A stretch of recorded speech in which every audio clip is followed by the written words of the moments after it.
Tema kali ini adalah tentang cara mengajukan restrukturisasi KPR, The Complete Guide. Di masa-masa zaman pandemi COVID seperti sekarang ini, banyak orang yang membutuhkan menghemat cash flow-nya. Itu bisa dikarenakan banyak hal. Mungkin karena penurunan penghasilan, atau kehilangan penghasilan, atau penurunan omset penjualan, dan lain sebagainya. Intinya, di masa-masa sulit seperti zaman saat ini, orang butuh untuk menghemat. Nah, salah satu hal yang bisa dihemat biasanya adalah mengenai pinjaman.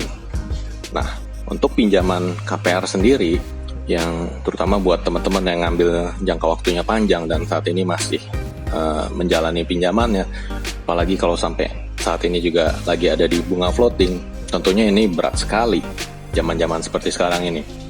Nah, di video ini kita akan membahas beberapa poin, yaitu apakah harus nunggak dulu baru saya bisa ngajuin restrukturisasi KPR.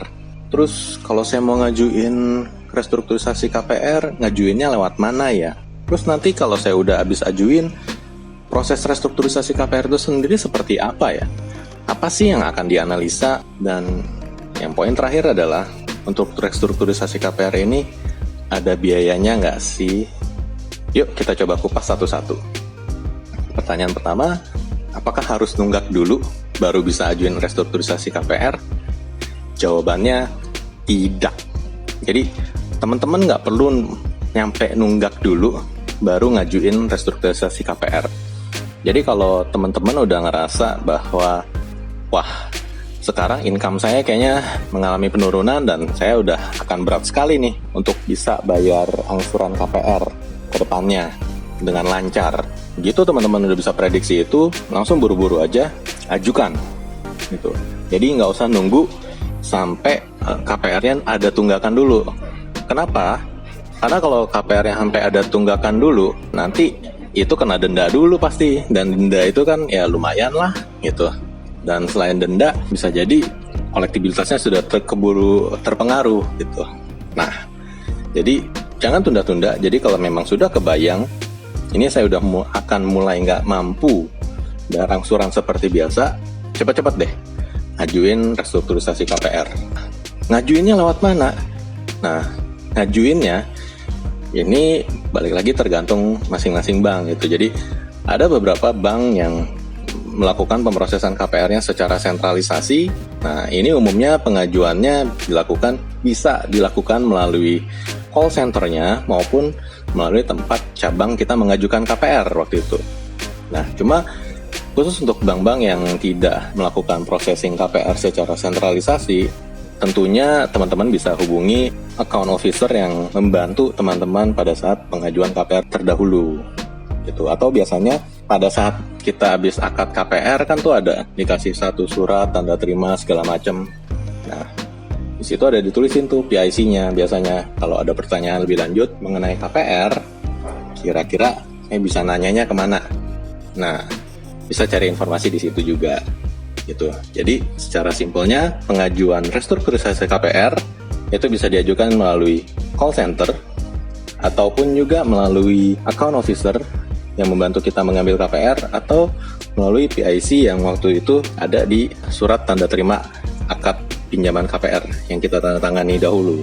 Terus kalau saya udah ngajuin, itu prosesnya kayak gimana ya? Nah, balik lagi mengenai proses ini, tentunya masing-masing bank itu punya kebijakan sendiri-sendiri gitu. Jadi nggak bisa dipukul rata. Ada beberapa bank yang benar-benar melakukan proses ini secara sederhana. Jadi dia hanya mensyaratkan kita untuk membalas email yang dikirimkan dan mengisi form pengajuan restrukturisasi pinjaman KPR. Dengan di situ di dalamnya kita harus menuliskan alasan kenapa kita mengajukan restrukturisasi pinjaman KPR dan kira-kira kita mampunya ngangsur di angka berapa. Ada yang seperti itu.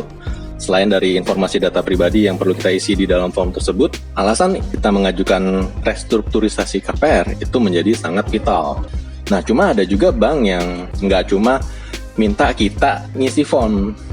Ada juga, dia juga minta misalnya kopi KTP kita dan pasangan kalau sudah menikah, kopi kartu keluarga lagi, kopi slip gaji penghasilan selama 3 bulan terakhir, kopi rekening koran selama 3 bulan terakhir, rekening koran atau tabungan ya, dan form pengajuan untuk restrukturisasi.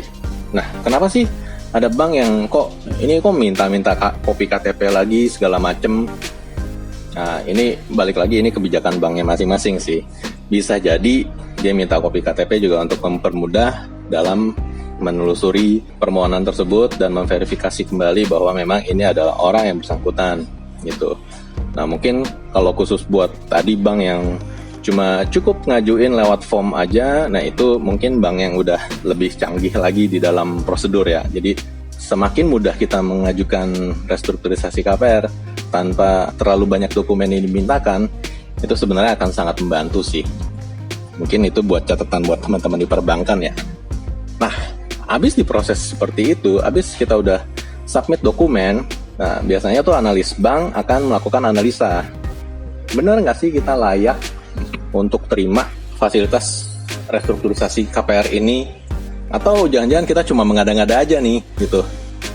Nah, kembali lagi, ini ada tekniknya masing-masing, dan masing-masing bank ini adalah teknik yang quote-unquote ya nggak mungkin dibuka juga lah gitu. Karena balik lagi, kalau ini ada yang mau memanfaatkan momen dan mengajukan restrukturisasi padahal sebenarnya dia fine-fine aja, ya ini cuma akan melelahkan bank aja sih ke depannya gitu. Jadi ada hal-hal yang dijaga supaya tidak ada pihak-pihak yang terlalu memanfaatkan kesempatan ini begitu. Selesai dilakukan verifikasi oleh analis, biasanya akan ada approval, dan setelah ada approval ini akan berlanjut prosesnya ke penandatanganan adendum perjanjian pinjaman KPR. Jadi akan ada tanda tangan lagi nih. Untuk yang tahapan ini ya teman-teman memang mesti datang lagi sih, entah mampir ke kantor bank atau mampir ke kantor notaris gitu. Jadi nggak bisa jarak jauh ya. Dan kita lanjut ke pertanyaan yang terakhir, yang poin terakhir kita akan bahas, yaitu mengenai ada biayanya nggak sih restrukturisasi ini. Ya, kalau tadi saya udah cerita soal ini, kita akan ada tanda tangan adendum perjanjian pinjaman KPR antara datang ke bank atau datang ke notaris. Ya, kalau perjanjian pinjamannya dulu notaril, pada saat adendum pun biasanya juga notaril. Nah, kalau yang notaril ya biasalah, pasti ada biaya. Selain biaya notaril ada apa lagi? Nah, ini tergantung dari skema restrukturisasi yang disetujui oleh perbankan. Jadi, kalau misalnya kamu mengajukan ada perpanjangan jangka waktu juga, ada kemungkinan kamu akan harus membayarkan juga premi asuransi jiwa tambahan ataupun premi asuransi kerugian. Jadi, semuanya tergantung pada fasilitas restrukturisasi KPR yang diberikan. Kalau nggak ada perubahan jangka waktu, maka biasanya sih biayanya hanya terkait dengan adendum perjanjian pinjaman KPR. Namun perlu diingat ya, kalau nggak ada perubahan jangka waktu, artinya kan kemungkinan kamu mendapatnya antara grace period, di mana kamu hanya bayar bunga saja, atau pengurangan suku bunga.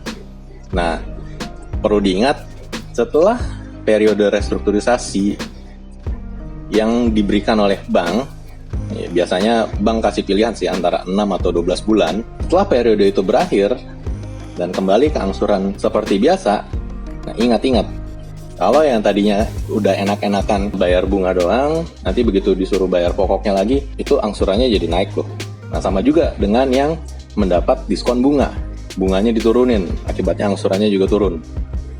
Nah, selesai masa 6 bulan atau 12 bulan yang disetujui oleh bank, ya nanti siap-siap aja angsurannya meningkat kembali. Jadi tetap harus wise dan tetap harus mempersiapkan diri untuk masa-masa seperti itu. Oke? Kalau teman-teman suka pada video ini, mohon bantuan diklik dan subscribe supaya nanti kalau ada video berikutnya, teman-teman juga dapat notifikasi lebih lanjut dan teman-teman bisa dapat informasi berharga tentang KPR maupun trik properti lainnya. Oke? Thank you. See you on next episode.